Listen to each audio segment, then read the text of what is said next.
meus caros alunos do 8º ano do Colégio Árvore de Ideias. Tudo bem, turminha? Espero que sim. Meus caros e maravilhosos alunos da minha sala predileta. Vamos lá! Hoje vamos dar sequência à apostila número 4, onde o tema trabalhado é a região norte. Galerinha, já trabalhamos um pouquinho dos aspectos físicos, hídricos, falamos um pouquinho do sistema econômico e do nível populacional. Hoje, galerinha, vamos trabalhar um pouco da agricultura, um pouquinho da Amazônia Legal e também um pouquinho dos aspectos físicos ali que foi deixado para trás para lembrar e fazer as atividades. Então vamos lá. Galerinha, na região norte temos um grande desenvolvimento econômico também através do extrativismo. Opa! Professor, na última aula trabalhamos o extrativismo ali com os recursos minerais e vegetais. Hoje, galerinha, vamos falar dos recursos agrícolas. Em si, são arroz, feijão, milho, soja, muito importante na região, a criação de gado, tá? E também o caminho que esse gado vai percorrer. Certo, galerinha? Então, vamos falando um pouquinho do sistema agrícola e pecuário da região norte. Vamos tratar um pouquinho também da Zona Franca de Manaus e a famosa Amazônia Legal ou Amazônia Internacional. Certo, galerinha? Então vamos lá.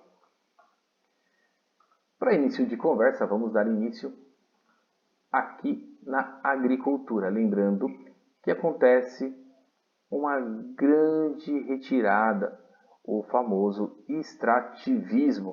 Isso foi falado por vocês em sala de aula, tá, galerinha? E também nas nossas videoaulas aí. Os debates que fizemos lá pelo WhatsApp, vocês citaram bastante o extrativismo, que é a retirada de recursos, tá?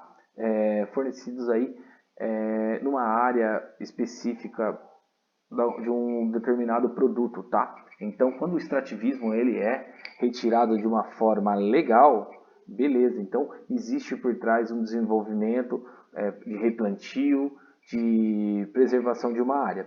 Quando esse extrativismo acontece de uma forma irregular, ele acaba denegrindo ou degradando aí o ambiente, tá? Em si. Quando falamos no extrativismo dentro da região norte, temos dois. O que acontece através da agricultura e o extrativismo mineral e vegetal. Mas hoje a gente vai focar nesse aqui, galerinha. O extrativismo que acontece através de recursos como o milho, o feijão, a soja, a cana-de-açúcar, a mandioca, a importância do extrativismo, da retirada desses recursos, tá? E também as grandes criações de gado que acontece na região. De início, vamos falar do extrativismo. Quem que faz esse extrativismo do arroz, do feijão, do milho? Opa, galerinha! Basicamente é da população local, a população que plantam nessa localidade ou nessas localidades dentro da região norte. Então, o extrativismo dentro da área da agricultura e da pecuária, basicamente, são dos nativos da região norte, tá? Não é igual o extrativismo mineral e vegetal, que geralmente são grandes multinacionais de fora do Brasil, que implantam grandes multinacionais próximas a essas áreas de retirada de recursos, tanto vegetal ou mineral, e mandam para fora para a produção de equipamentos eletrônicos, têxtil e outros aí que retornam para o Brasil muito mais caro do que a sua retirada. A agricultura em si, ela fornece, tá? Dentro da região norte, uma grande retirada para o plantio de milho, feijão, arroz, mandioca, farinha, a famosa farinha d'água. Certo, galerinha? Mas para tudo isso acontecer, tem que acontecer uma coisa muito importante aqui: o desmatamento. É isso que o professor queria citar. A agropecuária e a pecuária na região norte, ela acaba sendo de uma forma irregular, tá, galerinha? Por quê? A Amazônia em si, a região norte, grande parte da região norte é de floresta amazônica. O que é a floresta amazônica? Basicamente é um terreno vulcânico que há milhões de anos ali foi se formando através de várias erupções vulcânicas, deixando o solo fértil. Toda erupção vulcânica, se vocês estudaram lá em geomorfologia no sexto ano e também no sétimo ano, sétimo não, sexto, tá? Porque ano passado não trabalhamos isso com a disciplina de geografia. Então, eu acho que provavelmente o sistema etapa, este ano eu estou trabalhando o sexto ano. A formação do nosso planeta Terra tem 4, deixa o professor tirar essa publicidade daqui. O planeta Terra tem 4,6 bilhões de anos. Então, ao longo de milhares e milhões de anos, a Terra foi se resfriando. E alguns territórios, algumas regiões pelo planeta, são a base de erupções vulcânicas. É o caso da região norte, aonde uma grande erupção vulcânica foi formando, tá, galerinha, este relevo, onde se tornou um solo fértil e desenvolveu a grande fauna e flora do planeta, que é a maior floresta do mundo, que é a floresta amazônica, né? Então podemos falar em si que a Mata Atlântica, que é o bioma da região norte, ela tinha um grande percentual de solo fértil. Então o que acontece? Grandes produtores da região em si começam a desmatar para criar grandes planícies, galerinha, para abate de animal, produção de animal, desenvolvimento da agricultura, o feijão, a soja, o milho. Então eles acabam loteando, tá? Marcando o território, marcando o terreno, derrubando árvores, modificando a fauna e a flora daquele ambiente e plantando e colhendo esses grandes nutrientes para a vida humana, mas de uma forma irregular. Isso causa uma economia, tá? Óbvio que acaba desenvolvendo a economia do local, mas também acaba destruindo a floresta, certo, galerinha? Então, é de uma forma irregular. Por que, que é de uma forma irregular? Porque não tem como, galerinha, ter fiscalização de uma forma contínua, porque o território é muito grande. É o maior território, é a maior região da América Latina. Certo, galerinha? Então, esse grande terreno vasto e por ser de área muito fechada, no meio da floresta, eles acabam desmatando ali, criando grandes engordadouros, grandes pastos para a produção da área bovina, área de gado e suína também, para grande produção, para mandar para fora, galerinha, também para fora do Brasil e para as demais regiões. E para fora do Brasil, como moeda de troca. Então, em si, a agricultura, a pecuária na região norte acontece de uma forma legal e irregular, mas grande parte dela acaba sendo de uma forma irregular porque é uma área de mata fechada, é uma área de uma biodiversidade única. Então, não existe aí em si um desenvolvimento econômico tanto legal como ilegal, né? Temos as duas opções, mas grande parte desse desenvolvimento econômico que acontece na região norte é de uma forma irregular, certo, galerinha? A pecuária, como o professor já falou, as áreas de cerrado, por ser terra firme, é um dos campos limpos, tá? Então, as áreas de cerrado, de terra firme, é um dos campos mais limpos e também são inundáveis, tá? Nas suas várzeas. A pecuária em si, ela depende muito do cerrado, galerinha.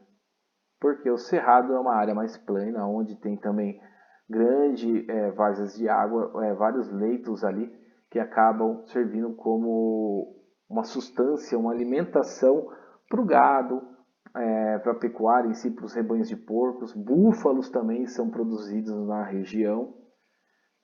Os campos de cerrados mais altos ali está em Rio Branco, Roraima. Então está entre o Acre e um pouquinho da Roraima ali, tá? Então são os dois estados que têm uma grande produção de cerrado. Então, o Cerrado em si ela é favorável à grande produção agropecuária, principalmente, além da agropecuária em si, a pecuária. Lembrando que a pecuária são produções de suínos, não bovinos, tá?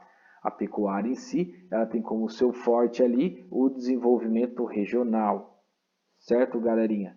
Então, a pecuária em si são grandes produtores, são grandes empresas da própria região que fornecem essa carne, esses alimentos, para grandes empresas. Isso é chamado de cooperativa. Não sei se vocês já ouviram falar, o professor já trabalhou um pouquinho sobre o sistema de junção de pessoas. São assim, galerinha. Várias pessoas produzem, tem pequenos grandes produtores.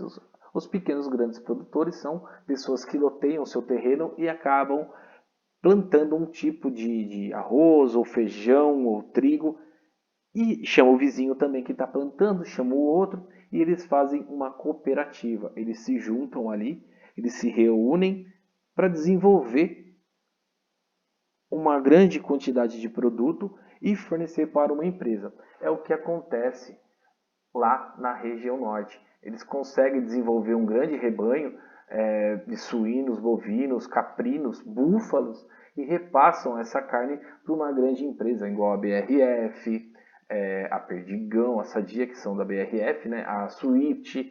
São grandes empresas que compram este material e repassam, tá? Uma grande empresa que ela depende desses pequenos produtores é a Aurora. É uma empresa que são formada por várias cooperativas, por vários produtores. Muito legal a história. Se vocês pegarem na internet e dar uma pesquisada, vocês vão gostar.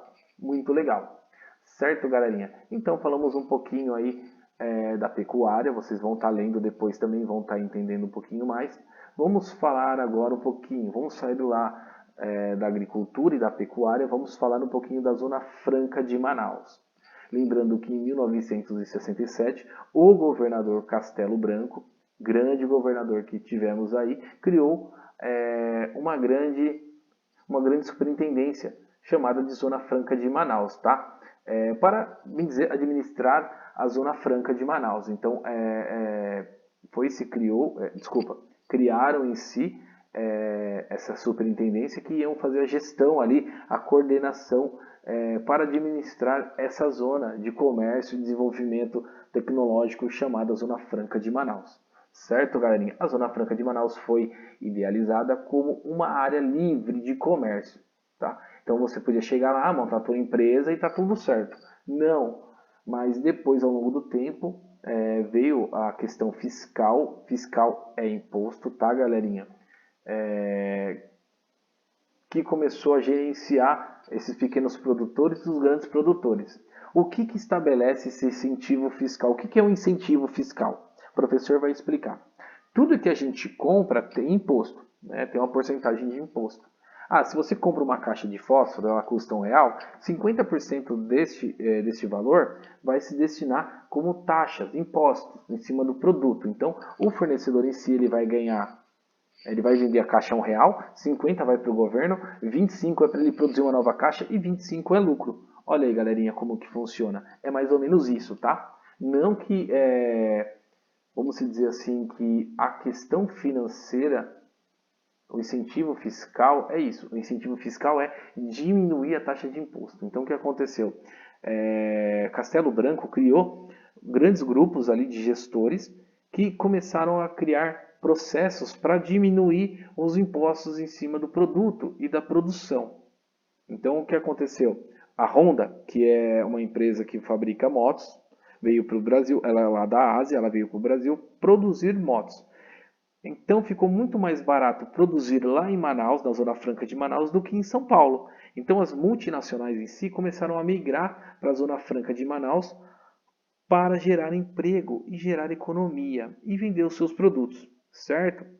Então o que aconteceu? Começou a se diminuir o imposto, então os fornecedores falaram, opa, então vamos fornecer produtos lá na Amazônia para o mundo, porque o imposto é muito barato. Qual que foi a sacada do nosso presidente aí, o nosso governador Castelo Branco em si? Ele não foi presidente, tá, galerinha? Ele foi governador. O governador Castelo Branco, em 1967. Não, galerinha, peraí um pouquinho que a minha memória tá fugindo aqui. Acontece, o professor é ser humano. Presidente, vamos lá, calma aí. Fugiu da memória. Ele não foi governador, não. Presidente Castelo Branco. Vamos pesquisar aqui, porque pesquisar não mata ninguém, né, galerinha? Presidente Castelo Branco, tal. Castelo Branco foi eleito presidente da República Nacional em eleições. Isso exatamente. Então, ele era o presidente, tá? Deixa o professor voltar aqui para a apostila. Ele era o presidente nesse período de 1964 a desculpa, galera, de 1964 a 1968. 1964 foi quando ele foi eleito, tá? Então, o presidente, quando ele fala o governador em si, é de uma forma pejorativa, tá? É uma forma de colocação da nossa Constituição. Então, quando falamos em governabilidade, falamos em presidente também. Então, Castelo Branco, nosso presidente, facilitou, galerinha, ele facilitou, tá, os impostos para desenvolvimento econômico lá na região norte, porque a região norte é uma região muito rica de recursos naturais, minerais e vegetais, certo? Então, aí Castelo Branco falou, opa, vamos explorar nossa Amazônia, vamos desenvolver a economia lá, porque é a maior região de todas, onde tem um baixo índice de mortalidade e fecundidade, onde a população é mínima, então vamos desenvolver, vamos ganhar dinheiro. E foi aí que ele criou os polos industriais de Manaus, tá? Consideravelmente, vamos dizer, forte de recursos econômicos, abrigando algumas centenas de indústrias, como o professor falou, eletrodomésticos, eletrônicos, celulares, televisores, aparelhos de áudio, tá? Informática, de duas rodas, que são o caso de motocicletas, que é a Honda, é uma grande empresa que está localizada até hoje lá, grandes empresas químicas, metalúrgicas, de descartáveis, isqueiros, canetas, barbeadores, todas essas empresas, galerinha, são empresas multinacionais, tá? Por exemplo, barbeadores, a Gillette é uma grande empresa, ela tira recursos naturais lá já da Amazônia, tá? Da região norte em si, e repassa para o mundo inteiro, facilitadas aí através de arrecadações de impostos. Então o produto é muito mais barato ser fabricado lá, porque o imposto em cima do produto é muito mais barato. Certo, galerinha? Então dá mais uma lida aí, mais uma pesquisada, que vocês vão estar interagindo aí com a questão da Zona Franca de Manaus. E aqui vamos finalizando a região norte, como o professor falou, dos aspectos físicos, que vai estar, infelizmente, na nossa atividade aqui embaixo. Lembrando que abrange os estados, os 9 estados aí, como Amazonas, o Pará, o Acre, Rondônia, Roraima, Amapá e Tocantins. E a região tem uma ocupação aí aproximadamente de 3.853.676,9 quilômetros quadrados, aproximadamente 45% de todo o território nacional. Certo, galerinha? Como o professor falou, uma área muito grande e tem cerca de 8% só da população nacional. Então é uma área vasta, com aproximadamente aí 45% de todo o território nacional, onde existe uma população de 8%. Graças à Amazônia, tá, galerinha? Que é a nossa floresta. E lembrando que esses 8% aqui, galerinha, grande parte são indígenas, tá? São tribos indígenas que estão fragmentadas dentro da região norte. Lembrando que as tribos indígenas em si, etnias indígenas, estão espalhadas pelos 24 estados brasileiros, não só na Amazônia, tá? Até no Distrito Federal, os 26 estados aí, eu acho que são os 26, eu não sei se tem 2 estados, não me lembro agora, mas eu sei que pelo menos 24 estados brasileiros possuem tribos indígenas de diferentes colocações, tá? Como Tupi-Guarani, Tacaré, são vários nomes dados aí ao longo de milhares e milhares de anos que estão habitando o nosso Brasil e nossa região norte, ok? Aqui embaixo temos os estados, as suas capitais e as áreas territoriais, galerinha. As dimensões territoriais de cada um. Podemos ver que a Amazônia em si Amazonas, desculpa, não Amazônia, as Amazônias, a Amazonas, desculpa, a boca do professor está seca de tanto falar. Beber uma aguinha. Vamos lá.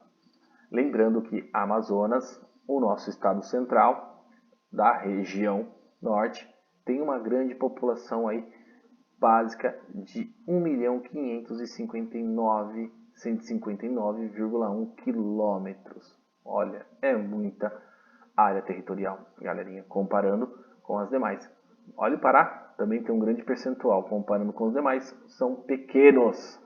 Certo, galerinha? Agora vamos falar da nossa famosa Amazônia Internacional. Galerinha, essa Amazônia Internacional são os países que fazem fronteira, que fazem parte, tá, da Amazônia. A Amazônia não é um bioma, lembrando que a Amazônia sim é um território com uma vegetação, com uma diversidade muito grande, tá? É considerada a maior floresta do planeta. E aqui, galerinha, tem uma coisa muito importante que não está na apostila. Tem o maior aquífero subterrâneo do planeta. A maior concentração de água, tá, no planeta. Então, futuramente aí, vai se existir uma guerra pela água, tá? Porque são 0,3% de toda a água do planeta que está acessível. O restante estão nas geleiras e grande parte estão nas áreas subterrâneas, nos grandes aquíferos, lençóis freáticos, que grande parte está se localizada aqui na nossa região norte. E pega um pouquinho ali do centro-oeste, um pouquinho do sudeste também, tá? Mas grande parte está aqui na região norte, certo, galerinha?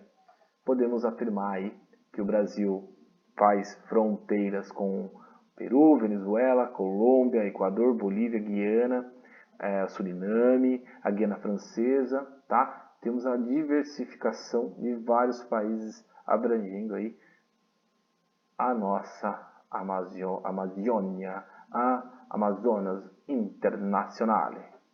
Certo, meus queridos e amados alunos?